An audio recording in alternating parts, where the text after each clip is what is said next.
Abre sua Bíblia em Romanos 12. Cristo, a pedra fundamental, espiritual, do meu coração. Bota para mim aqui, amado, Romanos 12, na tua versão, em nome de Jesus. Queria que a mídia, linkasse comigo, assim, Muito texto hoje, glória a Jesus. Romanos 12 é um ambiente de transição. Quantos estão percebendo que o planeta está em transição? A Bíblia diz que os sinais acompanham aqueles que... Você sabia que a Europa nunca viveu o calor que ela está vivendo? Você acredita que na França está batendo 46 graus?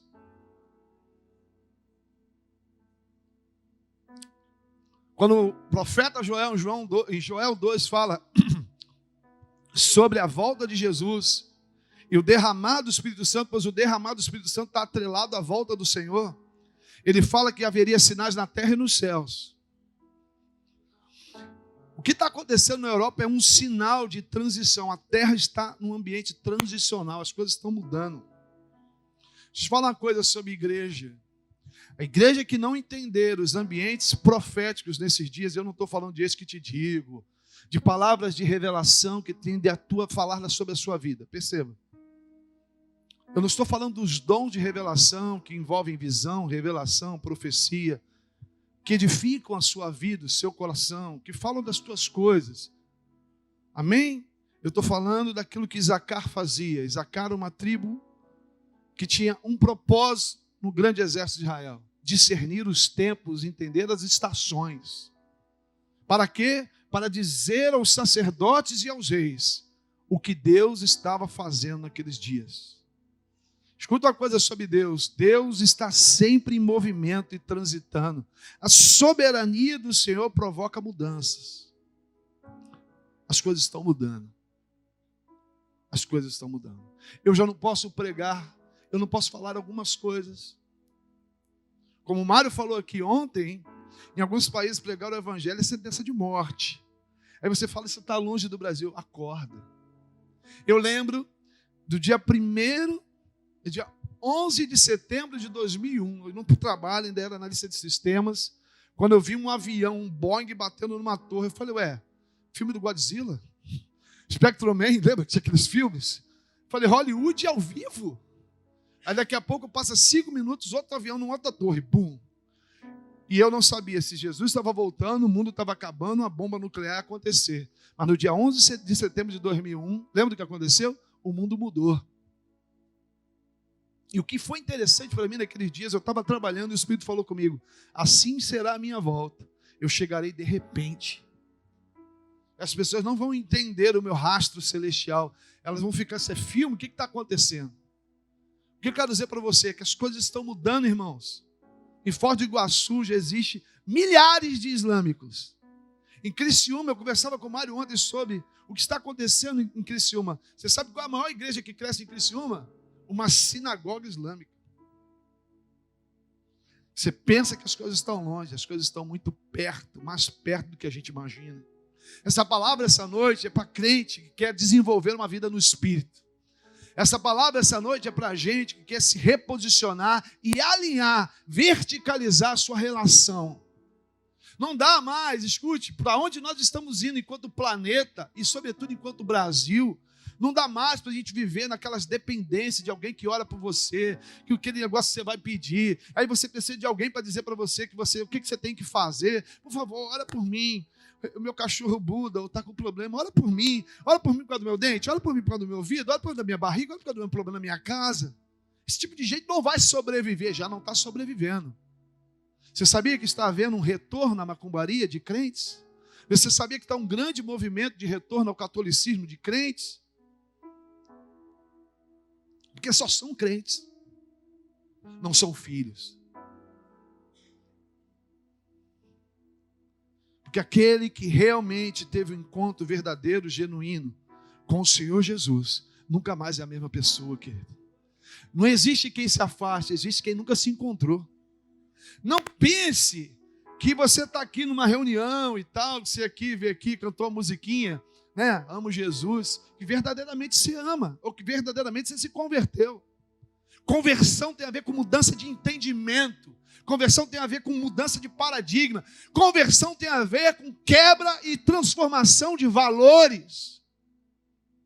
Por isso que conversão é processo, não é instantâneo. Salvação, sim, é instantânea, porque não depende de você. Sois salvos pela graça. Pela graça sois salvos. Isso não é mérito de ninguém aqui. Foi Deus que fez. Quase pelo que Deus fez aqui. Amém, irmãos? Mas a tua conversão é diária, é contínua, é dia após dia, é insistência, é resiliência, é dedicação, é separar tempo, é oração, é jejum, é busca, é devoção, é corandel. A palavra corandel é prostrados diante dele dia e noite. Por que, pastor, você está falando disso? Porque ai daquele que por onde vem os escândalos. Porque ai daquele ou daquela igreja que desonrar o nome dele.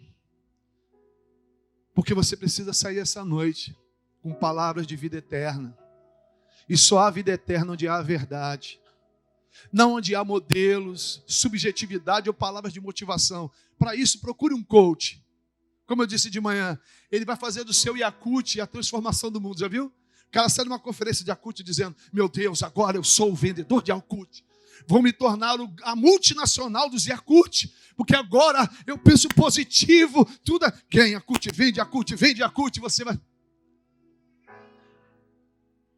Para todo lado, Yakult, abençoado. Para a esquerda, para a direita, eu vendo Yakult, eu faço unha, eu corto o cabelo. Não, isso não é igreja. Igreja também não é um lugar que você tem que sair felizinho. Isso aí você vai para Disney, você vai ficar legal. Embora. Igreja é um lugar onde a palavra de vida eterna, que é a própria Escritura, precisa ser liberada aos santos do Senhor que se reúnem nela.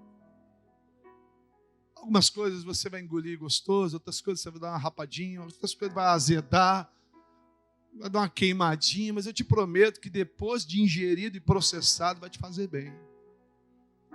E a minha primeira colocação aqui, dentro desse mover do Espírito que me move, é te fazer pensar que nível de cristianismo você alcançou. Paulo diz, Barnabé, porque eu creio que quem escreveu o Hebreus foi Barnabé. Ele chega a dizer assim no capítulo 6, olha, eu queria dividir com vocês alimento sólido, mas vocês, por não desenvolverem a vossa salvação, o entendimento, a transformação, vocês querem leitinho, então fica a vida toda falando de obra morta, de arrependimento, de batismo. Ei, muda, arruma outro pecado. Por favor, arruma outro pecado. A questão não é que você vai pecar ou deixar de pecar, todos nós somos pecadores, nós vamos pecar. A questão é que você não é mais um pecador que tenta ser santo, mas você é um homem separado pelo Senhor. O seu pecado já não é mais desejo, nem estratégia, nem o âmbito da tua alma. É apenas falha dessa carne adâmica que não insiste em viver em nós. O que significa isso? Eu já não tenho mais prazer no pecado. E porque eu não tenho prazer no pecado, a minha justificação está na graça, que me fez salvo. Mas se você está aqui e você se delicia nos mesmos pecados, eu te peço, converta essa área. É um processo. Alguns aqui precisam converter o dinheiro. Você precisa de entender que tudo que tu tem não é teu, é dele. Tudo que tenho pertence a você. Talvez você precise converter a tua sexualidade. Você que ainda fica aí nos WhatsApp, olhando aquilo que tu não deve olhar, a internet, né? Não posso fazer o que eu queria fazer, daquelas. Outro dia o cara da sexta-feira me mandou, quem já viu um WhatsApp da sexta-feira? Aí o cara fala lá, não sei o que, calça leg, não sei o que, só fala a verdade. Aí tem uma coisa que o menino falou na musiquinha, eu mando para vocês. Ele fala assim, tira foto de biquíni e bota versículo. É um negócio que o cara fala, tira planta de biquíni e bota versículo bíblico. Cara, o biquíni. Ou é a beleza da criação? Você expondo o teu corpo. Quem expõe o corpo quer vender o corpo. Quem alimenta a carne, come da carne. Mas aqueles que alimentam o Espírito viverão por ele. Pastor, o que você está falando? Eu estou falando só a verdade. Eu estou falando só do que a Bíblia diz. Não, aqui você não vai botar uma roupa bonitinha, vai plantar de bacana, cabelo pro lado, você e Billy Jackson, sua esposa, seus filhos Bill O'Reilly, bababá, tudo bonitinho, e quando sai para lá, o pau quebra dentro do carro, antes de chegar em casa. Isso não é plano de Deus, isso é mentira. E mais cedo ou mais tarde, escute uma coisa que eu vou te dizer, a verdade é uma força, e a mentira é uma fraqueza. Mas cedo ou mais tarde a tua mentira virará a verdade. Todos saberão quem você realmente é. Sabe qual é o meu medo? Eu estou apaixonado por Hebreus, né? Porque o autor de Hebreus ele diz uma coisa assim: um dia o conheceremos como ele realmente é. E seremos reconhecidos como realmente somos. Sabe qual é o meu medo? Chegar diante de Deus, ele olhar para mim e falar assim: cara, eu estava do teu lado o tempo todo. Você tinha tudo para ser um ser humano melhor, para ter um ministério fantástico, para ter uma vida fantástica. Mas você se engodou com as suas próprias mentiras, com os seus próprios pensamentos e conjecturas. E você deixou de ser quem eu te chamei para ser. Efésios 3:4 diz que ele nos predestinou antes da fundação do mundo para sermos santos e irrepreensíveis em sua presença. Eu vou te dizer uma coisa, você tem um chamado de Deus. Você pode não saber o que Deus tem para você, mas eu sei o que Deus tem para nós. Independente daquilo que vamos fazer, da vocação individual de cada um de nós, todos nós temos um chamado coletivo, ou pelo menos dois. O primeiro é sermos santos e irrepreensíveis diante do Altíssimo. É difícil, pastor, mas é um processo. Separa tempo para Deus e começa a se autocorrigir. Você não precisa de ninguém para te humilhar, você não precisa de ninguém para se corrigir. Tenha boa consciência, olhe para dentro de você essa noite e veja se essa palavra não serve para alguma coisa. Você sabe que você precisa mudar. Talvez você não tenha força para isso, mas você sabe o que você precisa. Você sabe aquilo que Deus não se agrada. Talvez você não tenha força para mudar, mas você sabe o que não o agrada. Você sabe onde você peca. Você sabe onde você gosta de pecar. Talvez você não tenha força para mudar, mas você sabe. Todavia, eu tenho uma palavra para nós.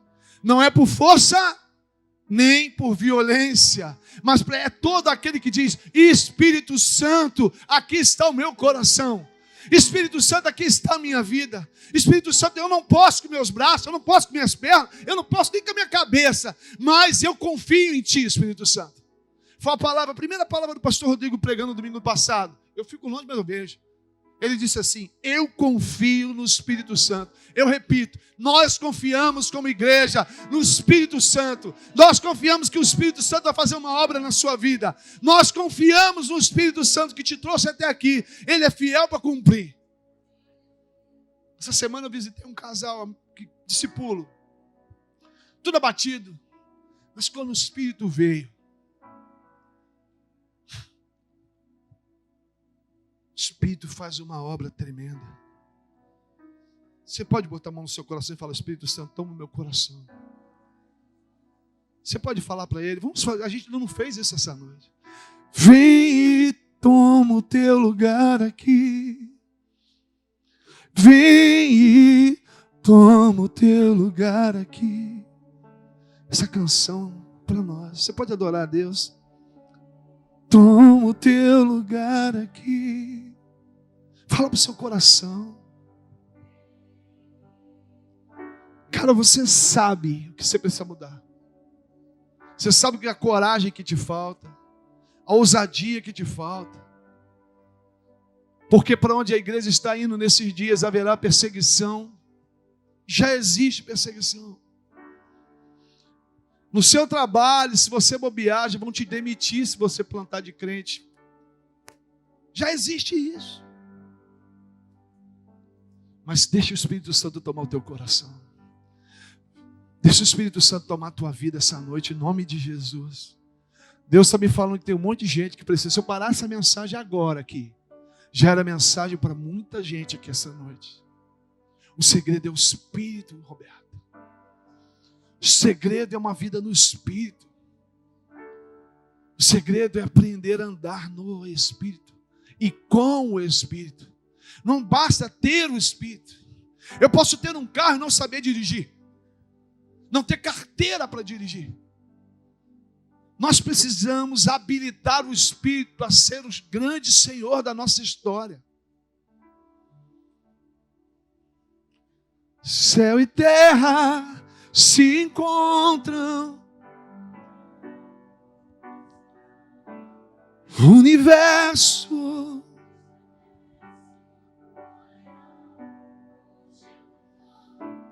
Quando o Espírito governa você, há uma conexão de céu e terra dentro de você. Por quê? Porque o Espírito começa a trazer sobre você a vontade de Deus, sobre a sua vontade. É como se os céus agora governassem a tua diretiva nesta terra. Agora eu tenho uma palavra para te dar rápido. Para onde você vai, ou os céus te governam, ou você será rejeitada por ele. A igreja precisa de entender que um dia todos nós seremos julgados sobre o que fizemos com o penhor do Espírito que habita em nós. Então você que tem o Espírito, tome cuidado com isso. Porque Deus não te deu um Espírito para você viver de qualquer maneira. Ele te deu o Espírito dele porque Deus tem um propósito na sua vida. E através da sua vida. Deus quer agir através da sua vida. É por isso que Ele te deu o Espírito. Ele te deu dons, cara. Ele te deu frutos, cara. Não haverá nenhuma outra diretiva. O Senhor vai perguntar: o que tu fez com a salvação que eu cumpri? Com o Espírito que eu te dei?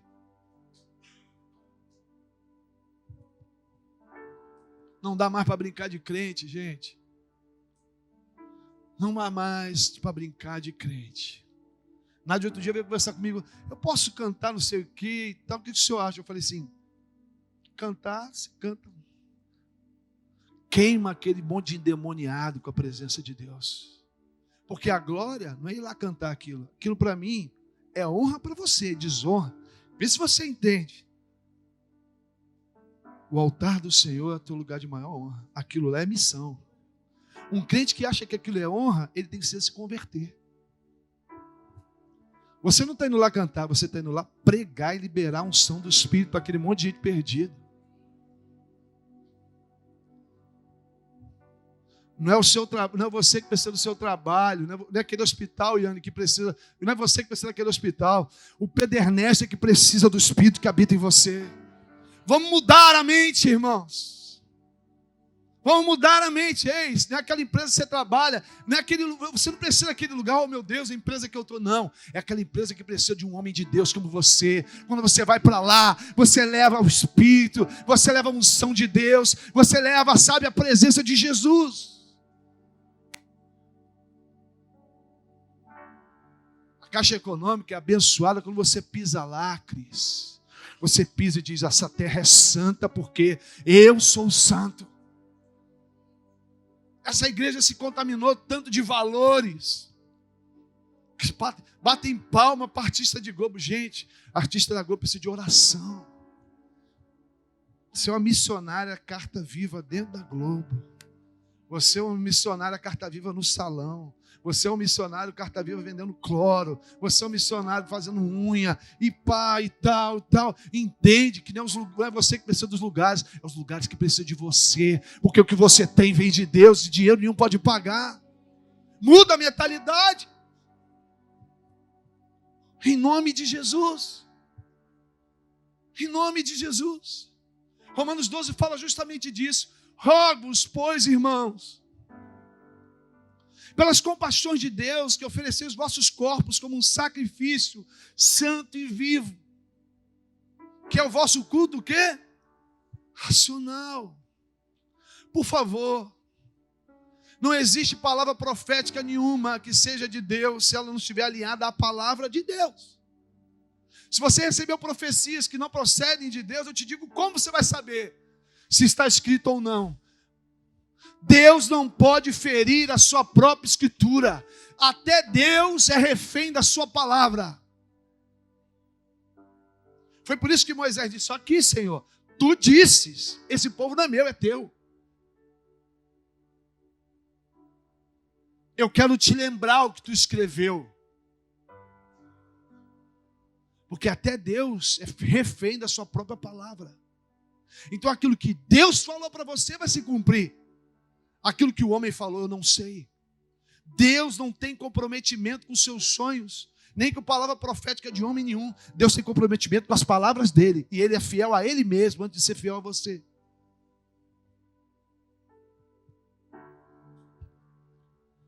E aí Paulo diz algo fantástico: não vos conforme com esse século.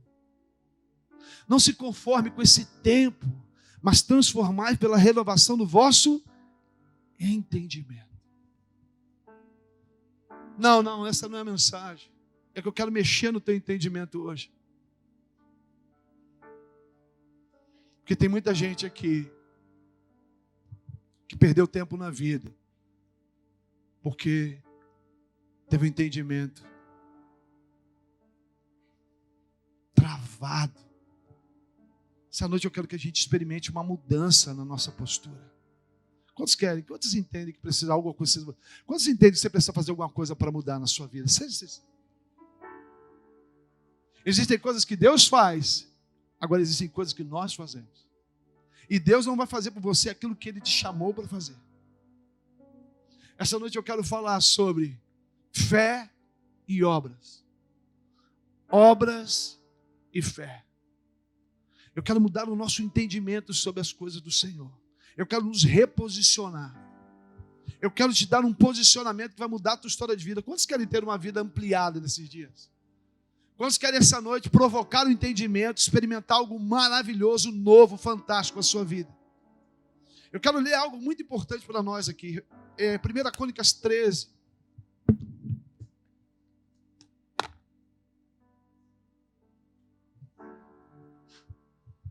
Eu queria falar tanta coisa, mas... A introdução foi bênção, não foi? Você pensou que era mensagem?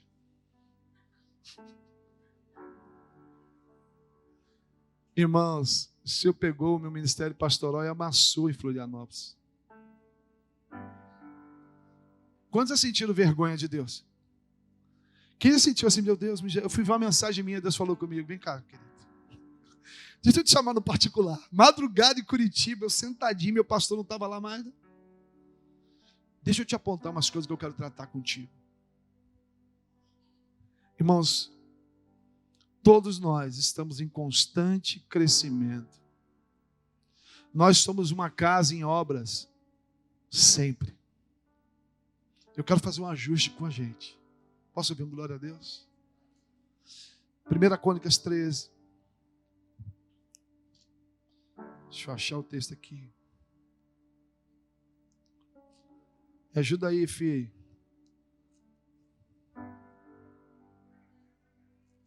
O quê? Já está na tela?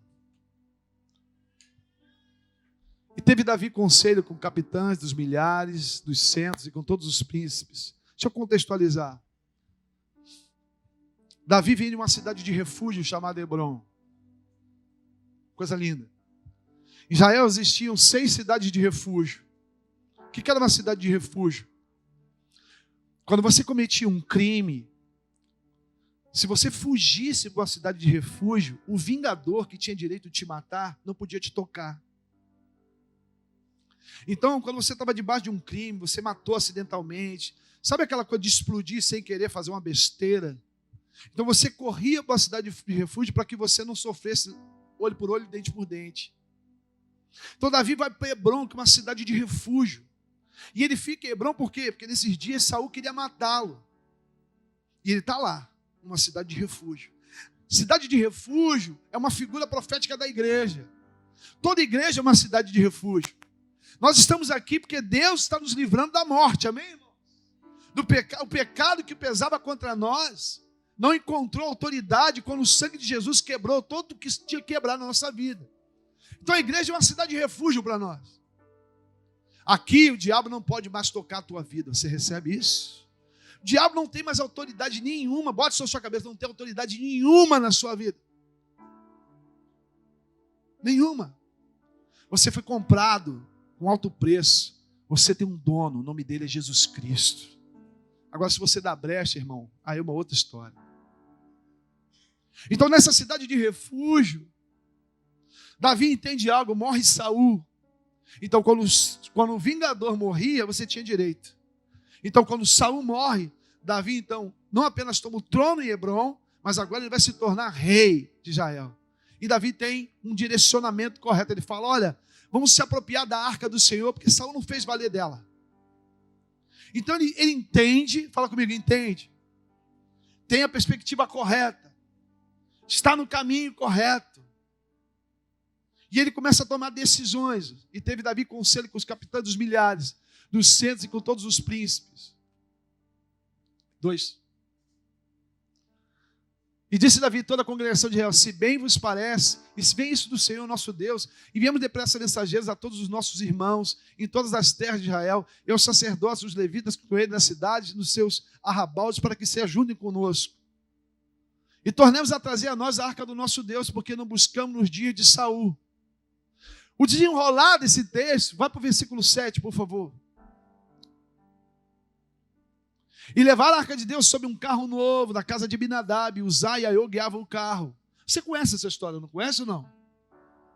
O carro é novo, versículo 8. Davi e todo Israel alegravam, com toda a força, cante, com harpa, com alaúdes, trombetas, símbolos e com trombetas. Chegando à ilha de Quidom, estendeu Uzá a mão e segurar a arca, porque os bois tropeçaram. Então se acendeu a ira do Senhor contra Uzá e feriu por ter estendido a mão na arca e morreu ali perante Deus. Agora o que é bonito, se eu não me engano, não estou vendo ali, mas que é o versículo 14, bota lá, final. A arca vai para a casa de Obed-edom, aqui. Assim ficou a arca de Deus com a família de Obed-edom. Vamos ler junto?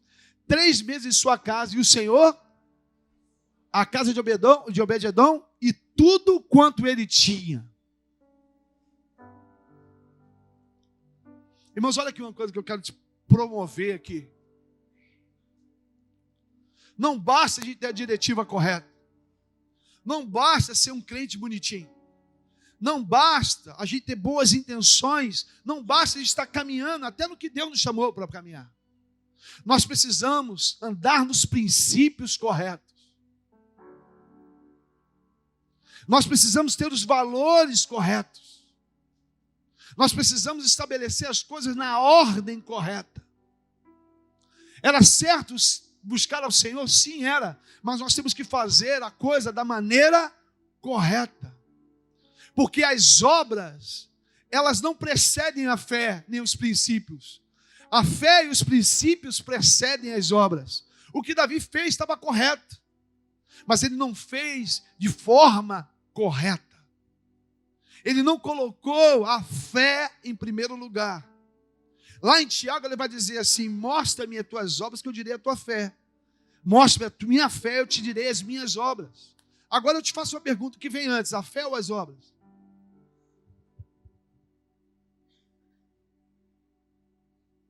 Abraão foi eleito pelas obras ou pela fé?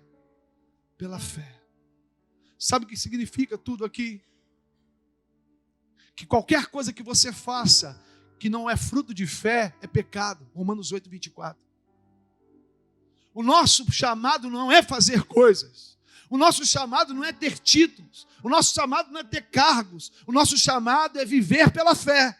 E se essa fé me leva a ter um cargo, a ter um título, um ministério, uma igreja, isso é uma obra que Deus abençoa. Caso contrário, não. Caso contrário, é ativismo. E a igreja ativista não vai suportar o que está para vir. A igreja ativista não vai suportar a próxima década. O seu ativismo não foi suficiente para sustentar as tuas crises. Os seus cargos, até mesmo a nossa biblioteca teológica, muitas das vezes, não é suficiente para sustentar. Por quê? Porque se nós não temos fé naquilo que absorvemos enquanto teologia, até a nossa teologia é morta. O nosso congregar é morto se nós não temos fé para entender que Deus está aqui. Que eu não me reúno para ir numa igreja. Eu sou uma igreja que vem aqui adorar a Ele, na beleza da sua santidade. O culto não é para mim. Nós temos um objetivo aqui, que a glória de Deus toque o nosso coração. Isso é cultuar. Nós não viemos aqui por causa de uma bela mensagem. Não viemos aqui por uma bela música. Nós viemos aqui encontrar o autor e consumador da nossa fé.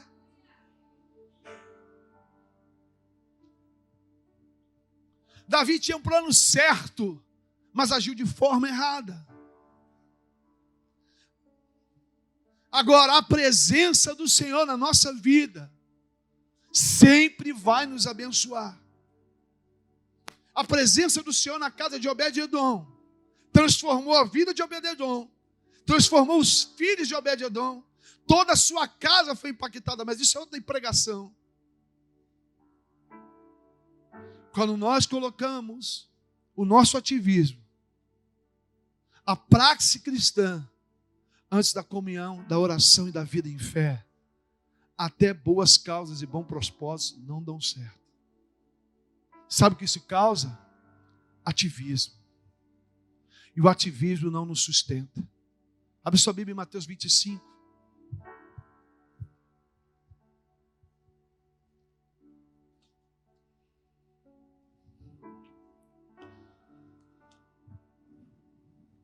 A partir do versículo 1. Então o reino dos céus será semelhante a 10 virgens que, tomando a sua lâmpada, saíram ao encontro do seu esposo. Isso é uma figura de uma noiva, de uma igreja santa, que tem uma expectativa na presença dele.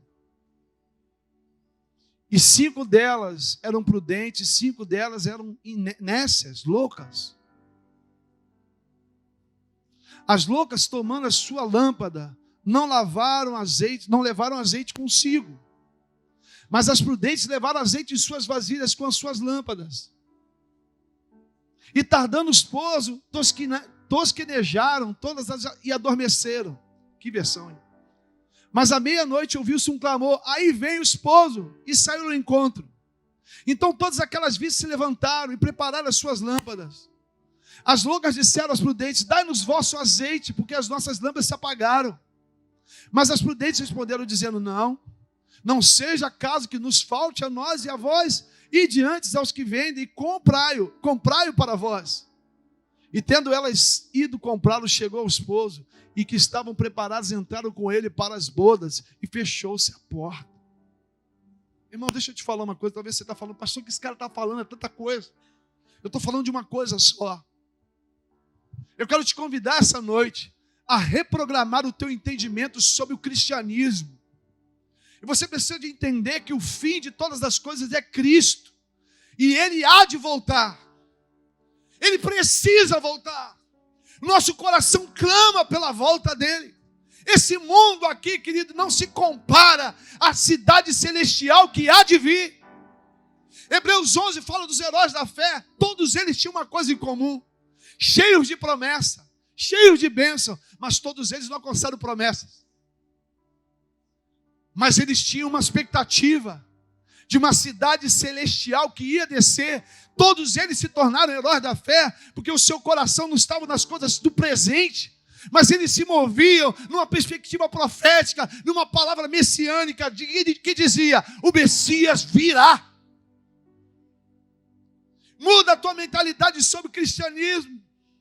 Muda esse entendimento sobre ir a uma igreja, cantar uma musiquinha, dar um rabachê, escolher uma palavra daqui e da acolá. Não, você foi chamado para andar no Espírito, para ouvir Deus todo dia, para ter comunhão com Ele, para adorá-lo dentro do seu quarto, dia após dia, ter encontros, buscá-lo, buscar a sua face, buscar a sua presença.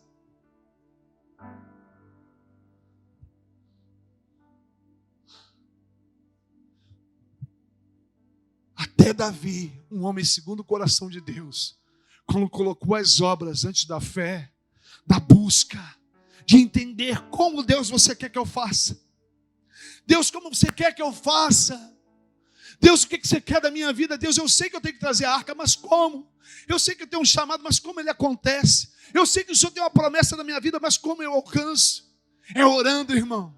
É buscando, irmão. É no secreto, onde ele vê você orando.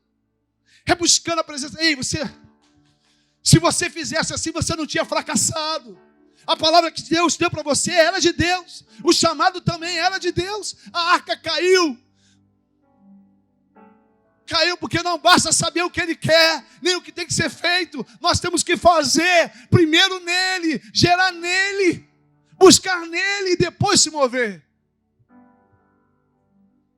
Quanta gente boa está frustrada aí, não era para estar. Quanta gente casou errado. Quanta gente está com problema no banco, nome sujo, dívida, não dorme, está decepcionado, está frio. E fala assim, Deus, o que aconteceu? O que aconteceu, irmãos?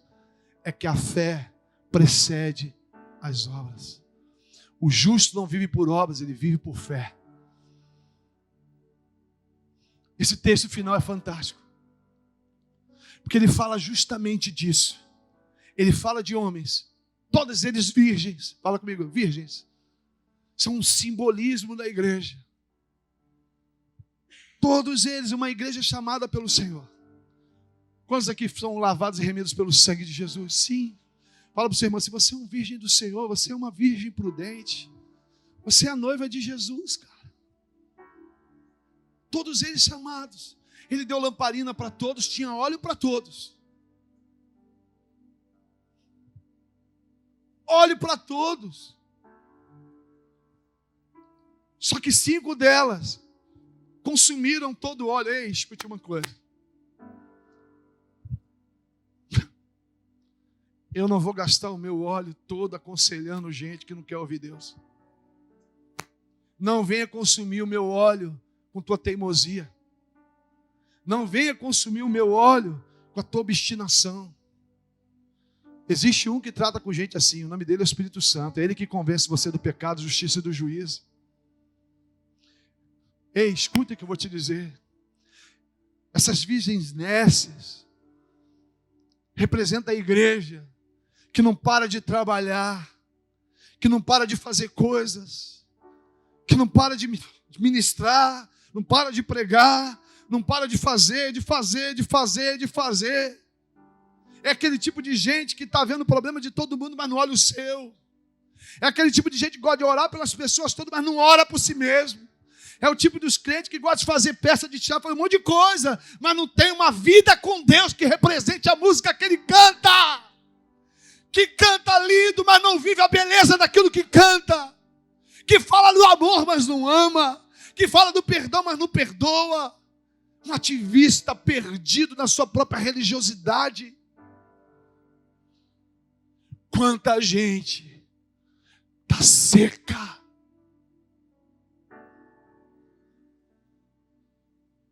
Seco pregando, seco ministrando, seco como cristão, vazio como cristão. E se Jesus voltasse hoje, querido, a lâmpada estava apagadinha. Mas existe, eu quero profetizar de uma igreja prudente. A gente não está transitando para um lugar maior. Deus está nos dando uma lamparina com mais óleo para um novo tempo. Essa palavra não veio para te ferir, te machucar e te vergonhar. Essa palavra veio para você ter mais óleo, ter mais fogo, para você buscar mais. O texto fala claramente, Mateus 24, ele termina falando da volta de Jesus. E eu estou a noite toda dizendo, Jesus vai voltar. Porque essa era a mensagem dos mártires. Esse era o coração de todos os homens que pregaram o evangelho. Era o coração apostólico da igreja. Tanto Paulo, Pedro, João, todos eles sabiam que um dia ele ia voltar. A igreja não pode perder essa espera. A igreja não pode viver apenas pela terra. A gente não pode ficar aqui ensinando para as pessoas a ganhar. A gente tem que parar de ensinar crente a vencer no mundo. A gente tem que ensinar crente a vencer o mundo. Porque quando você vence no mundo, você é mundano. Você é igualzinho a esses caras. Eu vim te chamar para vencer o mundo. Sabe o que significa? Você não é igual a eles. Você não fala igual a eles. Você não ri para eles. Você é a glória a Deus em todo lugar. E você se destaca. E eles olham para você. O que é que você tem? Eu tenho o evangelho dentro de mim. Eu estou pregando aqui para gente que não quer se vender. Eu estou pregando aqui para gente que quer fazer a diferença. Eu estou pregando para gente aqui que não se modela por televisões. Eu estou pregando aqui para gente que não fala, todo mundo faz isso, você é todo mundo, querido. Eu não sou. Nem o seu Deus é todo mundo. Você é um filho de Deus, escolhido. Pedro diz que tu é nação eleita, sacerdote real, povo escolhido pelo Senhor.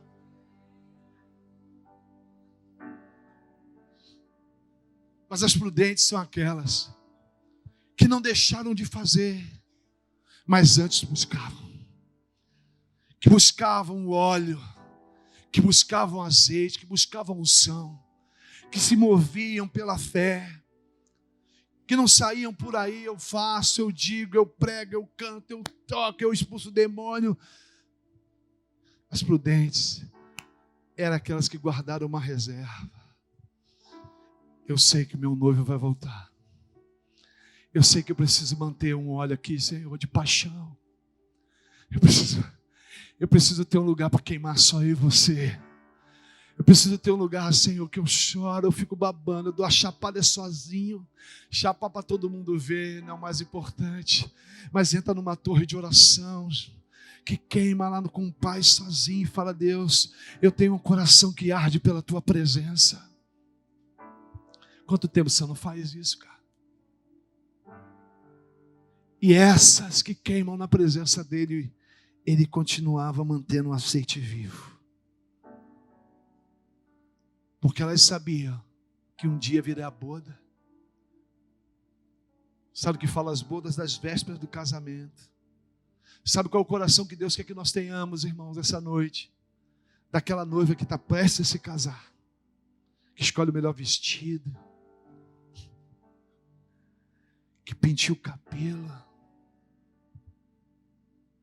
que vai cultuar a Deus com o melhor que Ele tem para fazer. Sabe, irmãos, a gente tem que vir para esse lugar. Senhor, que bom que eu vou te encontrar. Porque hoje o noivo e a noiva vão se encontrar. Nós precisamos entender que culto é um ambiente profético. Sabe o que fala esse culto aqui?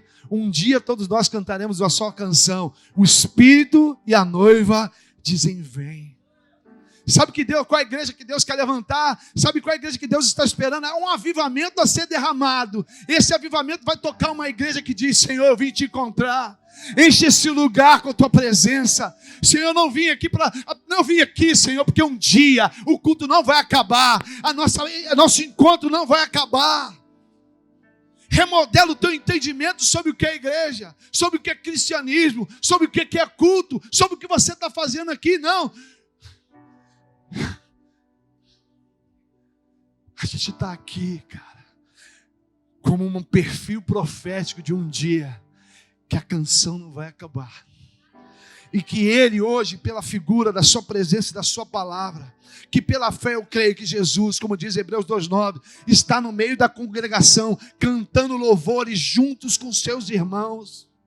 Eu creio que Ele está aqui, porque Ele disse que estaria. Onde 2 ou mais se reunirem, eu estarei lá. Eu estarei presente nesse ambiente coletivo que anseia pela minha presença. Porque isso aqui é um ambiente que prepara o caminho para que um dia Ele volte. Muda o teu entendimento, cara. Sai daqui essa noite como uma noiva que tem espera por Ele, que coloca a sua melhor veste para encontrá-lo, que penteia o seu cabelo para encontrá-lo, que guarda seu dinheiro para comprar um presente, que se encontra com Ele, cara. Como você entrou aqui? Como está teu coração? Nosso coração queima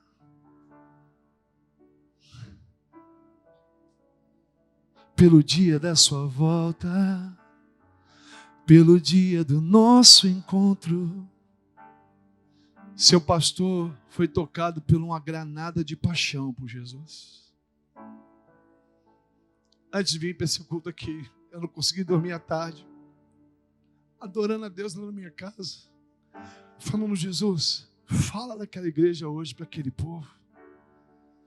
Cara, você precisa de entender, cara, que se o seu coração não está queimando, você precisa pedir ao Senhor hoje para queimar. Você precisa de entender que os dias são maus, o espiritismo está aumentando, os feitiços também, as crises sociais, morais, econômicas também. Mas no meio dessa loucura toda, existe uma igreja santa, cara, lavada, remida. Existe um povo que diz: Senhor, eis-me aqui. Meu coração continua queimando pela sua presença. Ache em mim, Deus, ache em mim, Senhor, um coração adorador. Ache em mim, Senhor, um coração que espera por você. Não, hoje não é o culto da bênção, hoje é o culto da paixão.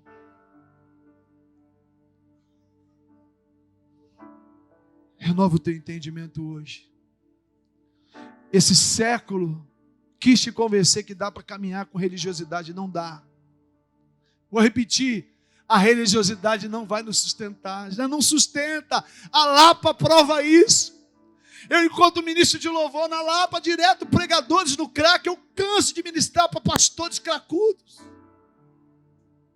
Vem comigo para a rua, eu vou te apresentar presbíteros viciados em cocaína. Cadê o Júnior? Júnior, quanto, Júnior? Eu te apresento um arraial de uma igreja inteira que é um ponto de tráfico. Quando eu entrei na zona de crack lá em Vila Velha, eu fiquei assustado. Pai do Senhor, varão. Eu fui falar do evangelho, eu conheço a escatologia toda, viciado em crack. A religião não sustenta. Mas o que nos sustenta, pastor? Entender que Ele está voltando.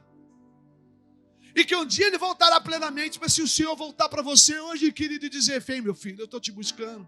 Como Ele te achará? Ele te achará em falta essa noite? Pastor, o que você está dizendo? Eu quero dizer para você que Deus só pede uma coisa para nós. A única coisa que Deus espera de nós é que nós venhamos a viver o chamado, o propósito pelo qual Ele nos deu essa vida para viver. Você pode ser um belo homem, uma bela mulher, ganha dinheiro, é justo, é bonitinho, mas se você não tiver uma vida alinhada ao plano e o propósito eterno que Ele tem para a sua vida, você será achado em falta. Isso aqui é minha família, Deus. Olha aqui, Ele vai falar assim: tudo bem, querido, mas o meu chamado e o propósito eterno pelo qual eu te gerei, você está vazio, está seco. Você canta músicas, você faz um monte de coisa, mas e o óleo? E o óleo? Só o óleo vai te livrar da prostituição desses dias. Só o óleo vai te livrar de um sistema demoníaco que quer mudar mentalidades, valores. Só o óleo. Essas se manteram prudentes, porque ela queimava na presença do Senhor. Quanto tempo você não se quebranta na presença dEle? Quanto tempo que você não chora diante de Deus? Quanto tempo, cara, você não para tudo. Eu quero te dar uma palavra essa noite. Para tudo. Para tudo na tua vida, todos os teus projetos, para tudo. Eu tenho uma palavra profética para você e de Deus. Para tudo na tua vida para orar. Essa semana queima num quarto. Chama teu marido, chama teu pai, chama tua mãe. Entra você sozinho, mas fala: Jesus, eu só vou parar quando o Senhor incendiar o meu coração novamente. Por favor, Jesus. Ei, ninguém é culpado disso. Ninguém é culpado disso. A culpa é nossa. A culpa é nossa. A culpa é só minha. Mas a solução também é só tua. Para tudo e ora. Pergunta a Deus se a tua vida o agrada. Pergunta a Deus se aquilo que você é aquilo que Ele espera que você seja. Por favor, não pede nada a Ele essa semana. A única coisa que você vai pedir é misericórdia. Mas eu te prometo uma coisa, se não rasga essa Bíblia fora. Que domingo que vem, vai ter gente entrando aqui falando assim: Deus mudou a minha sorte.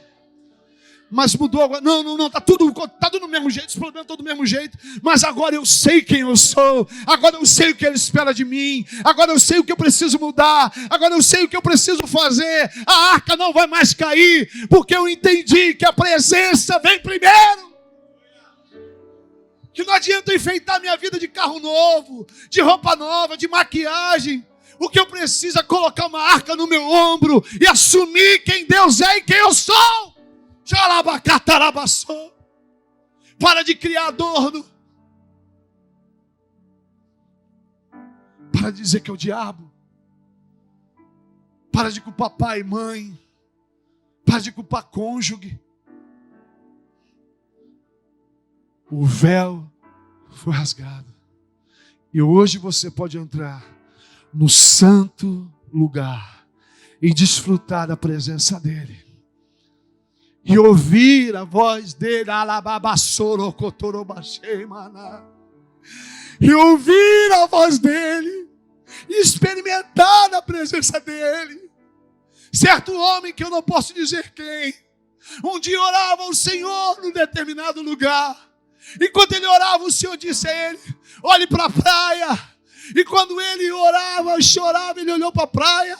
E pelos caminhos que ele andava, tinha uma figura angelical andando do lado dele. Era o Senhor que andava do lado dele. Deus quer andar contigo, meu irmão. Deus está contigo no trem, no ônibus, no trabalho. Apenas essa noite muda teu entendimento. Abre os teus olhos para ver o Espírito e desfrutar da presença dEle. Essa noite a tua religiosidade precisa parar, cara. Fecha teus olhos. Fecha teus olhos, cara. Fecha teus olhos em nome de Jesus, cara. Pelo amor de Deus, Espírito Santo. Se essa palavra fez algum efeito dentro do teu espírito, não da tua alma. Porque essa tua alma é enganosa, emotiva. Mas eu ministro ao teu espírito essa noite, que você é um filho. Espírito Santo, eu ministro ao espírito dos meus irmãos sobre acerca da salvação, acerca da conversão, da mudança de entendimento, da estatura espiritual que o Senhor espera deles. Fala com o Espírito Santo. Agora, se você, cara, fala em línguas, então deixa ele orar por você.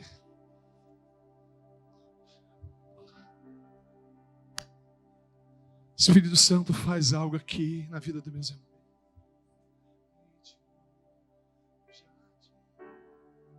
Espírito Santo, faz essa obra na vida dos meus irmãos.